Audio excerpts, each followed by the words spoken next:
নুন হলুদ মাখিয়ে রেখেছিলাম। এটাকে আমি কিন্তু কাঁচাই রান্না করব।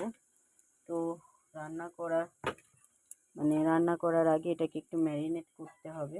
তো ম্যারিনেট করতে হবে দিয়ে এখানে দেখো ঝাল সর্ষে বেটে নিয়েছি নুন আর হলুদ দিয়ে। ঝাল সর্ষেটা এতে মাখিয়ে নেব। অল্প একটু ঝাল সর্ষে মাখিয়ে নিয়ে তারপরে আরেকটু বাদ বাকিটুকু হচ্ছে আমি করে নেব, ধুয়ে দেবো। এই দেখো এটা ভালো করে মাখিয়ে নিচ্ছি। ঝাল সর্ষেটা ভালো করে সুন্দর করে মাখালে কি টেস্টটা ভালো হবে। ঝাল সর্ষের যে ফ্লেভারটা এটা পুরো মাছে চলে যাবে, খেতে সুন্দর হবে। আর বাদ বাকিটুকু আমি ধুয়ে দেবো। ঠিক আছে, যে থাকলো এরকম। আর এদিকে বসিয়ে দিয়েছি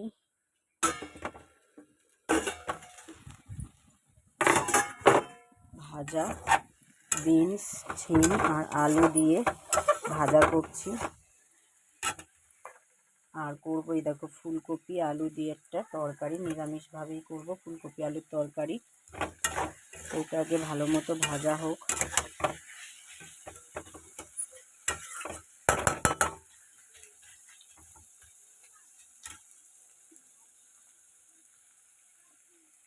ঠিক আছে, শিম বিনস আর আলু দিয়ে ভাজা। কড়াইতে অনেকটা তেলই রয়েছে, এর মধ্যেই আমি ফুলকপি আলুর তরকারিটা বসিয়ে দেবো। তো তার জন্য কড়াইতে দিয়ে দেবো একটু কালো জিরে। ভালোই তেল আছে, তো আর তেল দেওয়া লাগবে না। দিয়ে দিলাম কালো জিরে। আচ্ছা, দিয়ে দিচ্ছি চেরা কাঁচা লঙ্কা। আজকে কিন্তু আমার গাছেরই ফুলকপি আমি রান্না করছি। মানে এই ফুলকপিতে না কোনো সার আছে না কিছু আছে। আর কি সুন্দর যে খেতে, আমাদেরকে আমি ঠিক বলে বোঝাতে পারবো না, এত সুন্দর খেতে। তো সেটাই দেখো দিয়ে দিচ্ছি। ফুলকপি আলুটাকে একটু ভেজে নেব।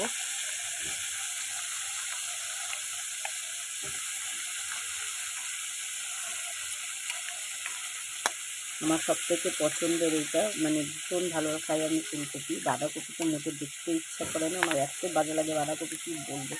কিন্তু আবার আমার বরমশাই খেতে খুব ভালো লাগে বাঁধাকপি। তো ও বাঁধাকপি পছন্দ করে বলে আমি ওকে বানিয়ে দিই। বাঁধাকপি মাছের মাথা দিয়ে করে দিই, চিংড়ি মাছ দিয়ে করে দিই, নিরামিষও কখনো করে দিই। বলতে পারবো না যে বানিয়ে দিই না। এই যে এটাকে এবার একটু হালকা ভেজে নেব, কোনো মশলাই দেবো না।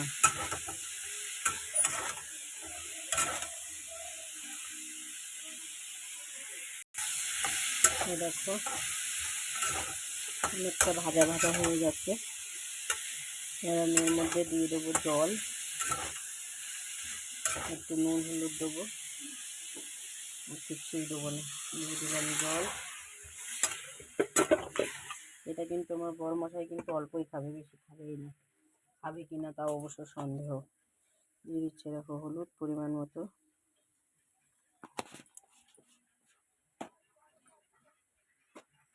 দিয়ে দিচ্ছি নুন পরিমাণ মতন। এই দেখো ফুলকপি আলু পুরো কিন্তু সেদ্ধ হয়ে গেছে। এবার এতে দিয়ে দেবো একটু মিষ্টি আর ধনে পাতা দিয়ে আমি নামিয়ে নেব। মিষ্টি দিয়ে দিলাম, দেবো একটু ধনে পাতা, গাছেরই ধনে পাতা, তাই দিয়ে দিচ্ছি।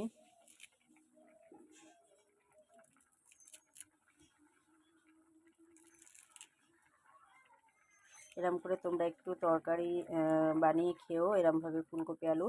দেখবে সবসময় সব তরকারিতে যে মশলাপাতি দিতে হবে বা রসিয়ে কষিয়ে খেতে হবে এর কিন্তু কোনো মানে নেই। অনেক সময় একটু লাইট খাবার খাওয়া শরীরের পক্ষেও ভালো, আর এরমভাবে করে খেলেও ভালো লাগে। আমার কাছে তো লাগে, তোমরা একবার খেয়ে দেখতে পারো, আই হোপ ভালো লাগবে। তো এবার আমি এটাকে নামিয়ে নিয়ে তারপর দেখাচ্ছি। এই দেখো ফাইনাল লুক আমার ফুলকপি আলু নিরামিষ তরকারি। এবার আমি মাছটা বসিয়ে দেবো। তেল অল্প করে মাছটা বসিয়ে দেওয়ার জন্য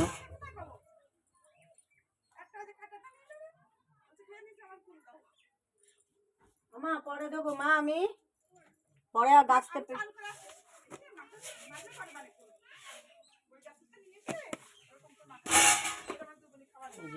কড়াইতে তেলের পরে দিয়ে দিয়েছি কালো জিরে ফোড়ন। এবার হচ্ছে মাছটাকে আমি পুরো দিয়ে দেবো।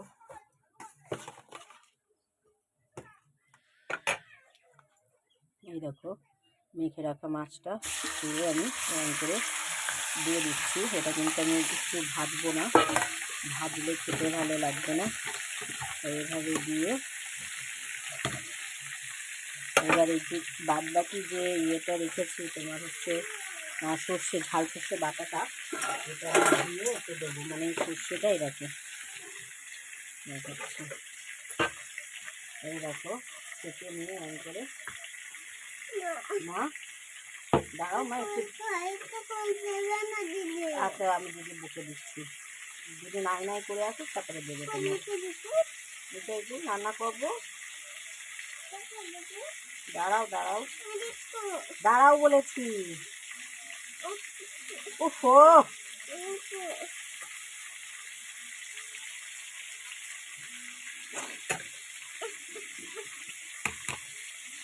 ধরে দাও, একটু লঙ্কা দেওয়া, গায়ে লাগবে, জ্বালা করবে।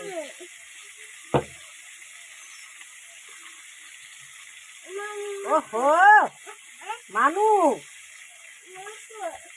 তুমি কোথায় উঠবা? কোলে আমি তো কাজ করছি, তো এটা করে নিই তারপর কোলে নেবো।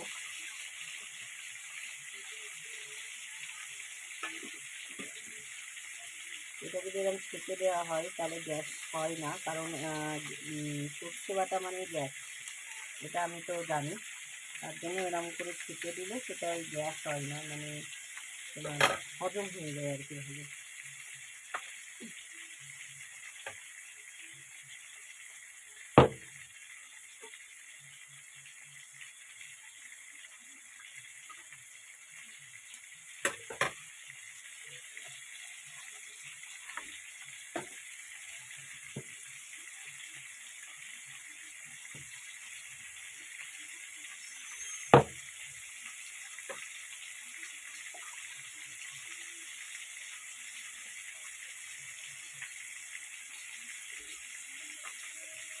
একবার এটাকে ভালো করে ধুয়ে, মানে বাটিটাকে ধুয়ে আমি এবার ডাইরেক্ট কড়াইতে দিয়ে ঢেলে দেবো।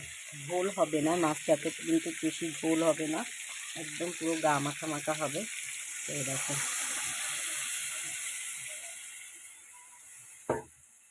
বুঝছো?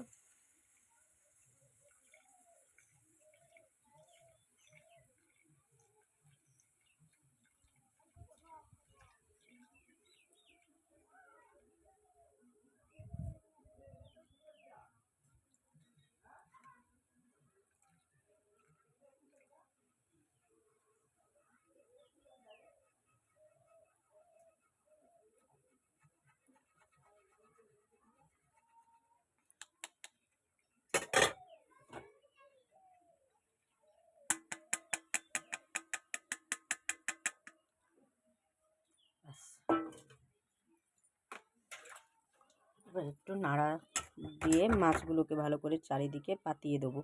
এটা বেশি নাড়ানো যাবে না, কারণ হচ্ছে মাছ ভেঙে যেতে পারে, ওই জন্য।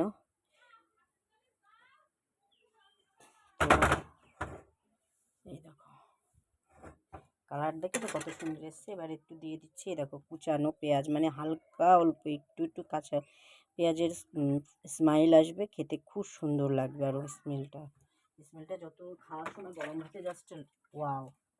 এই মাছটা কর্তামশাইও ভালো খায়, মেয়েও ভালো খায়, মানে যেহেতু এটা কী মাছ বলো তো, এটা হচ্ছে তেলাপিয়া মাছ।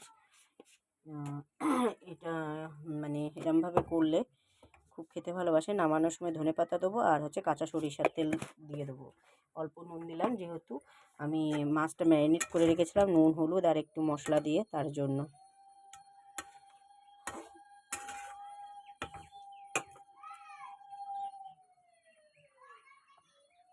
দেখছো? এই যে এবার দিয়ে দিচ্ছি ধনেপাতা। ধনেপাতা দিয়ে একটু সর্ষের তেল দিয়ে আমি পুরো মানে নামিয়ে নেবো, ঝোল আর শুকাবো না।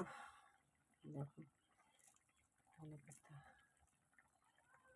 আমার মতন কে কে এত ধনেপাতা মানে তরকারিতে খাও একটু বলবে কমেন্টে। আমি কিন্তু খুব খাই ধনেপাতা এরকম তরকারিতে। দেখবে আমার বেশিরভাগ রান্নাতেই ধনেপাতা থাকবেই। কিন্তু এবার তোমরা ভাবতে পারো অফ সিজনে আমি কী করি। অফ সিজনে আমি কিছুই করি না, দিই না। এই যে এবারে দিয়ে দিচ্ছি সর্ষের তেল, বেশ খানিকটা সর্ষের তেল। ও যে স্মেল আসছে তোমাদের কি বলবো, দারুণ স্মেল আসছে।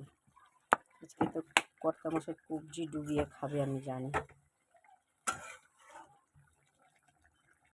এই যে কমপ্লিট আমার মাছের ঝাল।